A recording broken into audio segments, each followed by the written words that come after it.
మీకంటూ ఏదైనా family business ఉన్నా ఆర్ మీరు ఆల్రెడీ ఏదైనా బిజినెస్ చేస్తూ ఉన్నా కూడా పిల్లల్ని చిన్నప్పటి నుంచే మీ యాక్టివిటీస్లో ఇన్వాల్వ్ చేయాలి. Welcome to day 17 of my 30 day series on why teach entrepreneurship to school students. Tiffin centers కావచ్చు, బొటీక్స్ కావచ్చు, అండ్ కిరాణా షాప్స్ కావచ్చు, అండ్ సర్వీస్ బిజినెస్ కావచ్చు, ఏ బిజినెస్లో అయినా కూడా పిల్లల్ని ఇన్వాల్వ్ చేస్తూ let them just observe and then learn from what you are doing.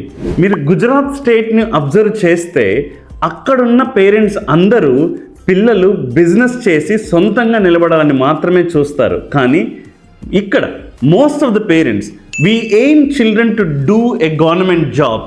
Gujarat స్టేట్లో పేరెంట్స్ పిల్లల్ని చిన్నప్పటి నుంచే ఈ బిజినెస్ ఎన్వైరన్మెంట్లో ఇంక్లూడ్ చేస్తూ they talk about business, they talk about profits, they talk about customers, they talk about savings. ఎప్పుడైతే పిల్లలు కంటిన్యూస్గా ఎన్వైరన్మెంట్లో ఉంటారో వాళ్ళు కూడా పెద్ద లెవెల్లో థింక్ చేస్తారు. Your business is your child's first business school. Invite them to participate in it.